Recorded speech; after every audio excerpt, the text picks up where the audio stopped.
Buenos días con todos, soy Jorge Casayo y el día de hoy vengo a hacer un repaso de los temas de física del tercer bimestre de la primera unidad para los alumnos de quinto de secundaria del Colegio Hans Christian. Los temas que vamos a repasar el día de hoy son cantidad de movimiento, movimiento armónico simple e hidrostática. Entonces empecemos de una vez con los problemas que tenemos. Son los siguientes. El problema número 1 nos dice: halla la constante elástica equivalente en newton metros de obviamente el sistema mostrado. Entonces podemos observar aquí que tenemos a estos tres resortes y a él unido, a estos cuatro resortes mejor dicho, unido a este bloque, de acuerdo a un sistema, bloque resorte. Podemos ver que estos tres que están aquí se encuentran en paralelo. Y cuando están en paralelo, la constante equivalente del resorte es simplemente la suma de las constantes. Así que en este caso 3 más 8, 11 y más 4, 15. Entonces, estos tres resortes pueden ser reemplazados por un único resorte que esté unido a su vez al otro resorte de 10, ¿de acuerdo? De constante 10. Entonces tendríamos que sería 15 newton metros unido al resorte de 10 newton metros que está unido al bloque.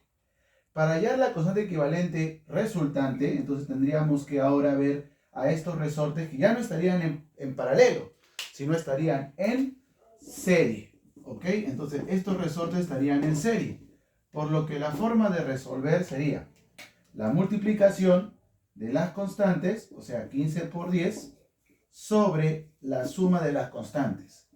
Sería 150 entre 25 y el resultado final sería 6 newton metros, ¿no? Y la clave de esta pregunta entonces sería la letra D de dado. Ya está, sería la solución del primer problema. Ok, vamos entonces con el segundo problema.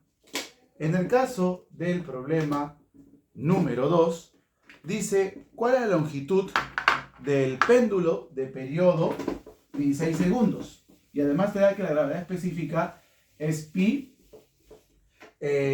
al cuadrado metros por segundo al cuadrado. Entonces tenemos aquí en este caso, en este problema número 2, que hay que recordar lo que era el péndulo. Y el péndulo era cuando teníamos una esfera unido a un hilo y realizaba este movimiento armónico simple de ida y vuelta, ida y vuelta.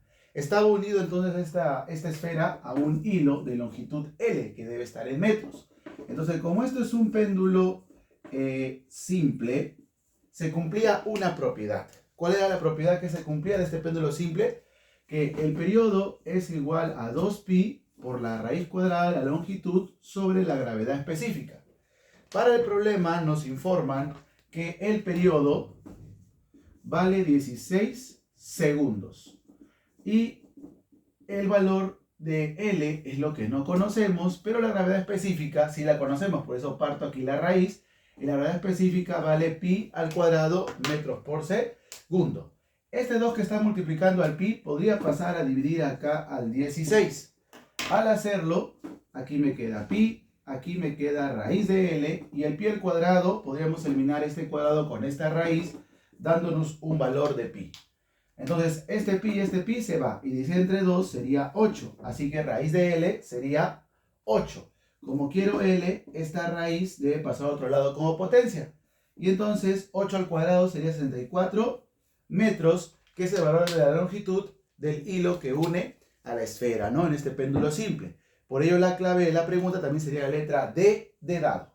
Ok, vamos entonces ahora a resolver el tercer problema. En el caso del tercer problema, nos dice: halla el valor del periodo, de la frecuencia, de la velocidad máxima y de la aceleración máxima para una partícula que tiene esta ecuación de posición, que dice que es 2 seno por 16 pi por el t más pi medios, y todo esto está en metros. Entonces, en este caso, lo primero hay que identificar en esta ecuación de posición los elementos. Sabemos que este 2 va a ser la amplitud y que este 16 pi viene a ser la frecuencia cíclica o velocidad angular, ¿de acuerdo? Primero que nada me están pidiendo el periodo. Debo recordar entonces que el periodo es igual a 2pi sobre la frecuencia cíclica o velocidad angular. Entonces, este periodo sería 2pi sobre 16pi. Y si simplificamos pi con pi, y mitad 1 y mitad 8, obtendremos que el periodo que nos resulta sería 1/8 de segundos, porque la unidad del periodo está en segundos. Por otro lado, sabemos que la velocidad angular o la frecuencia cíclica va a ser 2pi por la frecuencia. Como necesito hallar la frecuencia, entonces puedo hacer que simplemente el 2pi pase a dividir. Entonces, siguiendo esta idea, la frecuencia sería W, que vale 16pi, sobre 2pi. El pi se va a ir y 16 entre 2 sería 8. Pero no sería 8 segundos, porque estamos hablando de frecuencia. Sería 8 Hz. Finalmente, me están pidiendo también que hay en esta pregunta la velocidad máxima y la aceleración máxima. La velocidad máxima es la amplitud por la velocidad angular. Y la aceleración máxima es la amplitud por la velocidad angular, pero al cuadrado. En este caso, ese W vale 16pi y la A vale 2. Entonces reemplazamos, sería 2 por 16pi, con lo cual me sale 32pi metros por segundo, la velocidad máxima. Y la aceleración máxima sería pues 2 por 16pi, pero elevado al cuadrado. Saldría 16 por 16, 256, y pi al cuadrado. Y de multiplicar esto me sale 512 pi al cuadrado metros por segundo al cuadrado. Y de esta manera estaría completada la solución del problema número 3. Bien, entonces seguimos y vamos ahora con la pregunta número 4. Para la pregunta número 4, aquí está, ponemos el problema 4. Me dice que halle la energía mecánica en Joule de un oscilador armónico simple si para realizar un ciclo completo recorre 8 metros. ¿Qué oscilador se está refiriendo en este caso? Bueno, me está hablando de nuevo del sistema bloque-resorte. Ahí está mi resorte, ¿ok? ¿Sí? Y aquí tenemos pues nuestro bloque que está unido a dicho resorte. Entonces, en este caso, obviamente, este resorte está unido al bloque, ¿no? Este bloque se encuentra en el piso y este resorte unido a la pared. Ahí está, ¿ok? Entonces, este resorte tiene una constante de 100 Newton metros y me da la masa del resorte, del bloque, disculpen, que es 4 kilogramos. Bueno, ese dato en realidad no es tan relevante. Pero sí lo importante es aquí cuando dice que para realizar el ciclo completo, el bloque recorre 8 metros. Imaginemos lo siguiente, si empezamos aquí, cuando el resorte está comprimido, y luego lo voy a soltar, ¿qué va a hacer el resorte? Va a avanzar hasta el extremo y va a regresar. Eso significaría significaría un ciclo completo. Parte de un extremo, llega a otro extremo y regresa al mismo extremo. Eso quiere decir que para hacer este recorrido recorre 8 metros. Pero con respecto a la amplitud, en realidad ha recorrido 4 veces la amplitud. 2 para ir y 2 para regresar. En otras palabras, como lo detallamos la otra vez en la teoría, se cumple que para este sistema bloque-resorte, 4 veces la amplitud viene a ser un ciclo completo, que en este caso sería 8 metros. Entonces, esto sería para el caso de que cumpla un ciclo completo. O sea, el resorte va y viene. Empieza en un extremo y regresa al mismo extremo. Entonces, la amplitud en este caso será 8 entre 4, por lo que será 2 metros. Pero no me estaban pidiendo eso, me están pidiendo la energía mecánica. Entonces, la energía mecánica es un medio por K por A al cuadrado, donde K aquí está, ¿cierto? Valía 100. Y la A lo acabamos de hallar que vale 2. Entonces sería un medio por 100 por 2 al cuadrado. 100 por 1, 100. Entre 2, 50. Y 2 al cuadrado, 4. Así que la energía mecánica será 4 por 5, 200 Joule. Y la clave de esta pregunta será letra B. Bien, y hasta ahí se completa esta pregunta número 4. Vamos entonces con la siguiente pregunta, que sería la pregunta número 5. ¿Ok? Bueno, en el caso de la pregunta número 5, me está hablando de la prensa hidráulica, ¿no? o sea, del que cumple el principio de Pascal. Porque me da el siguiente gráfico, ¿no? Tenemos aquí un gráfico, algo así, ahí está. Y podemos observar que esto es una prensa hidráulica, ¿no? Sí, lo hemos visto en clases, incluso hicimos un experimento al respecto, ¿ok? Y podemos notar que es una prensa hidráulica donde observamos aquí dos áreas. Y aunque en este problema me dice que el líquido es aceite, eso no interfiere para que se cumpla este principio en esta prensa hidráulica. Entonces, para esta prensa hidráulica, que sigue lo que es el principio de Pascal, ¿qué es lo que se cumple? Que hay una fuerza F2 aplicada aquí y hay una fuerza F1 aplicado aquí, donde hay un área 1 del émbolo y un área 2 del émbolo. Entonces, ¿qué es lo que se cumplía? Se cumple esta relación, que la fuerza 1 entre el área 1 es igual a la fuerza 2 entre el área 2, donde las áreas están en metros cuadrados y la fuerza está en Newton. Entonces, si leemos el problema, nos vamos a dar cuenta que dice que el área 1 vale 6 metros cuadrados. La fuerza 1 vale 20 newton. Me pregunta cuánto vale la fuerza 2, sabiendo que el área 2 vale 15. Entonces, para hallar esta fuerza 2, ¿qué es lo que tengo que hacer? Simplemente el 15 pasa a multiplicar y se divide entre 6, ¿no? Ahí está. ¿Ok? Entonces podemos simplificar. Entre 3, 2. Entre 3, 5. Y tal vez seguir simplificando, ¿no? Mitad 1, mitad 10. Por lo que me quedaría 10 por 5 entre 1. Y 10 por 5 vale 50 newton. Y la respuesta a esta pregunta también sería la letra B. ¿Ok? Bien, hasta ahí entonces estamos viendo esta pregunta número 5. Y seguimos con la pregunta número 6.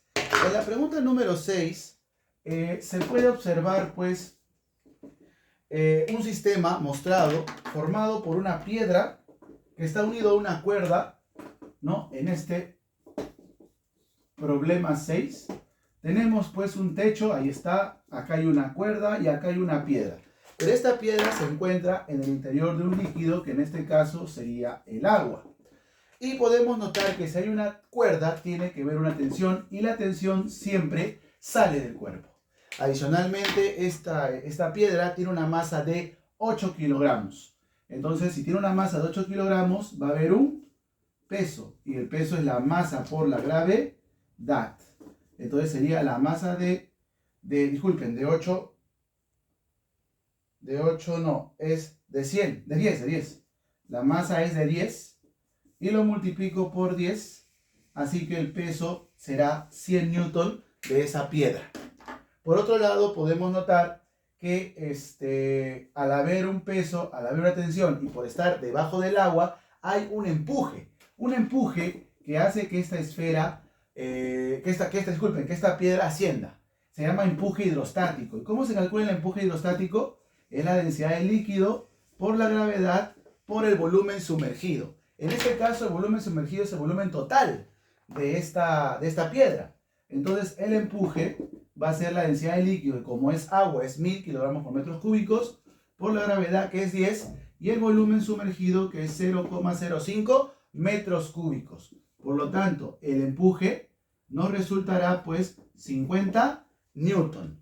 Y como este sistema se encuentra en equilibrio, ¿no? Como está en equilibrio, se cumple que la suma de fuerzas que van para arriba debe ser igual a la suma de fuerzas que van para abajo en este equilibrio vertical.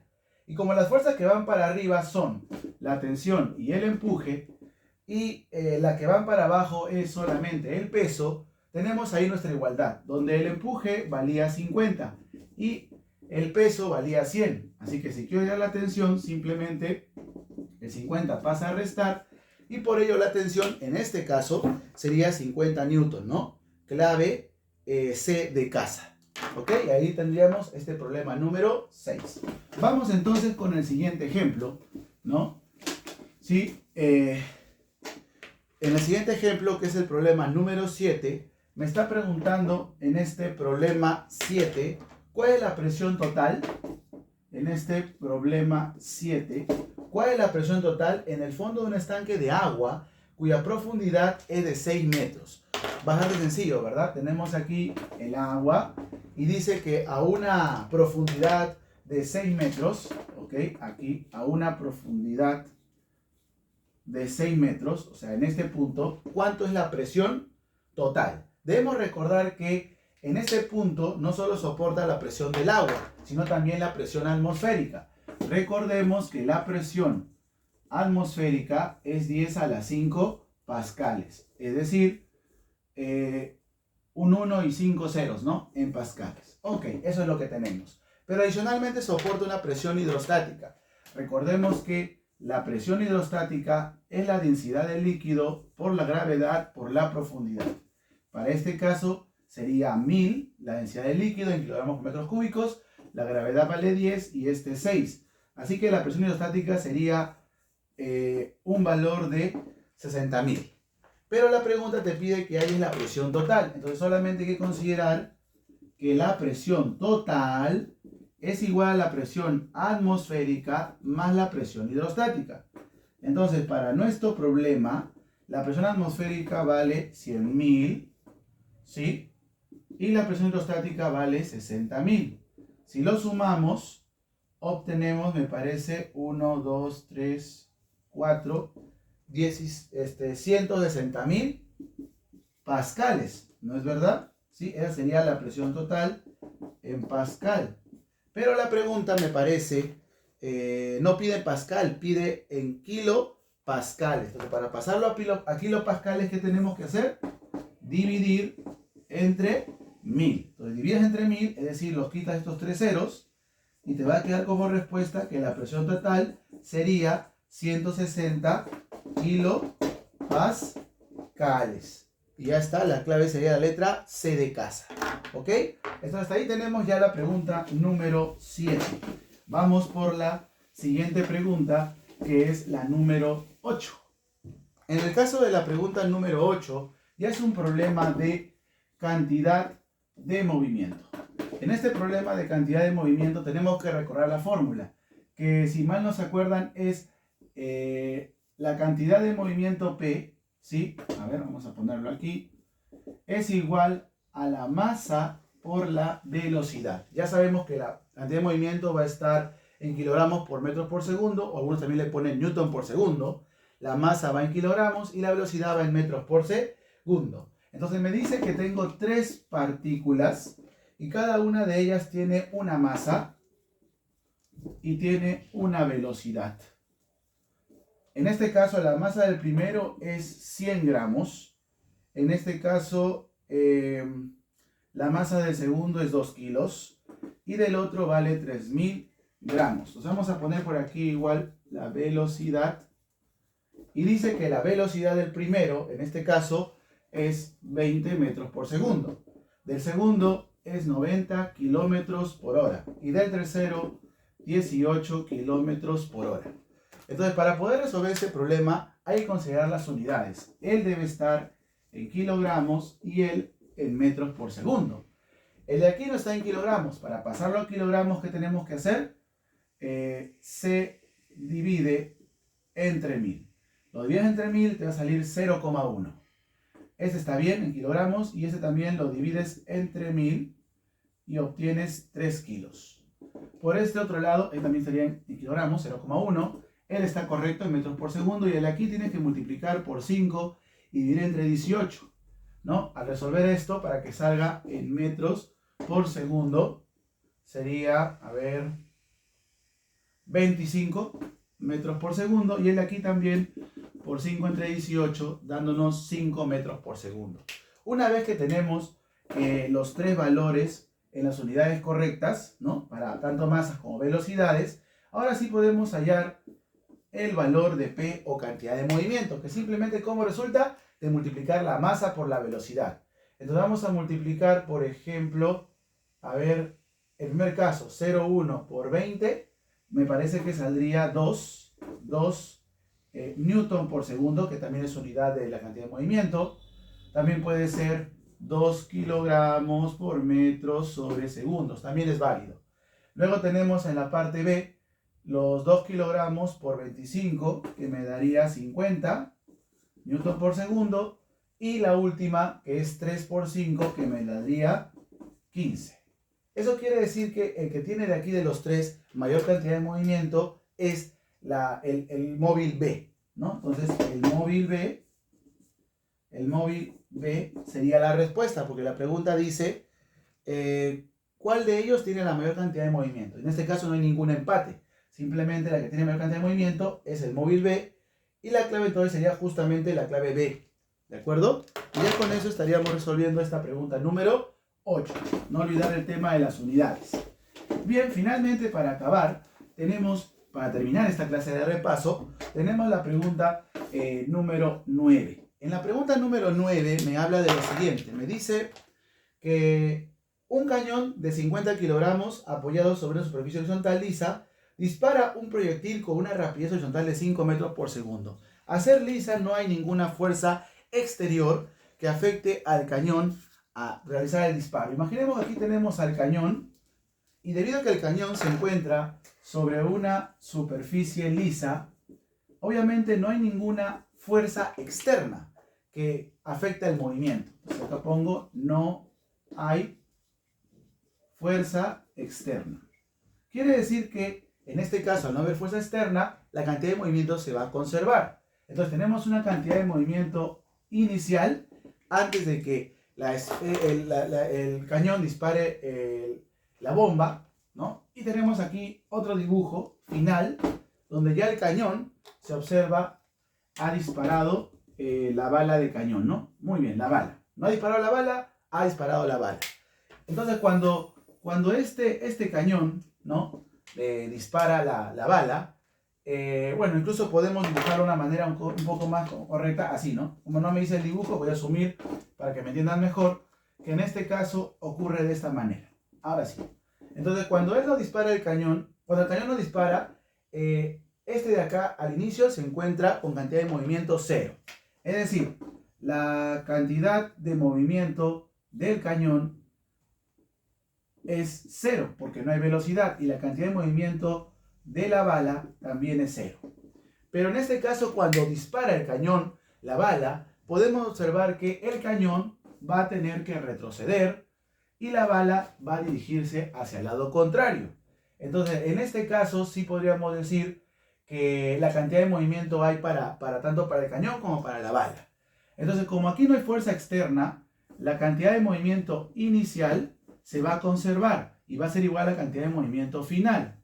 Solo que al inicial solamente hay 0, porque tanto el cañón como la bala, al no moverse, su cantidad de movimiento sería 0. Pero en la final, este cañón que se desplaza a la izquierda tendría pues un signo negativo, su cantidad de movimiento. Y es la masa del cañón, que es 50 y está en kilogramos, ¿sí? Por la velocidad que adquiere el cañón, que es lo que no sabemos, por B. Sin embargo, la bala sí me dice cuánto vale su masa, que es 2 kilos, y su velocidad, que vale 5. Entonces, como este es menos 50 por B, mejor lo paso al otro lado a sumar al 0. Y aquí sería 2 por 5, 10. Así que como acá tengo 50B igual a 10, simplemente el 50 pasa a dividir.